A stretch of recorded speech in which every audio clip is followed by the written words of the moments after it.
আসসালামু আলাইকুম রহমতুল্লাহ। প্রিয় দর্শক, আপনারা দেখতে পাচ্ছেন এটা হচ্ছে ইফতার বিতরণের একটা দৃশ্য আর কি আমার চোখে পড়লো, তাই আপনাদের সাথে শেয়ার করতেছি। আপনারা যারা আপনাদের সামর্থ্য অনুযায়ী অসহায় মানুষদেরকে ইফতার বিতরণ করেন বা সাহায্য করেন, সহযোগিতা করেন, তারা দয়া করে রমজানের আগেই দিয়ে দেওয়ার চেষ্টা করবেন ইনশাআল্লাহ। কারণ আজকে সবাই রোজা থাইকা, এই যে দেখেন আজকে সারা বাংলাদেশের সমস্ত জেলায় প্রচুর গরম। এই গরমে দেওয়া লোকগুলা কয়েক হাজার লোক হবে এখানে, হয়তো ক্যামেরায় দেখা যাচ্ছে না, আপনারা দেখতেই পাচ্ছেন, জুম দিলে হয়তো দেখতে পারতেন। তো এগুলো আর ঠিক না, আজকে প্রচুর গরম, প্রত্যেকটা লোক অনেক লাল হয়ে গেছে ঘামে, আমি কাছে গিয়ে দেখছি।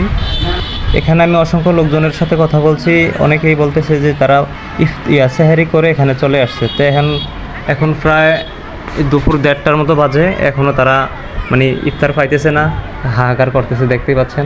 আপনারা যারা আপনাদের সামর্থ্য অনুযায়ী গরিব দুঃখীদের মাঝে ইফতার বিতরণ করেন, তারা দয়া করে রমজানের আগেই ইফতার বিতরণের কাজ সম্পন্ন করুন।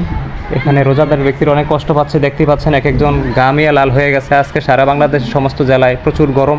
এই ভিডিওটা যাতে দেখে সবাই শিক্ষা গ্রহণ করে, এই জন্য সর্বোচ্চ শেয়ার চাই ইনশাআল্লাহ।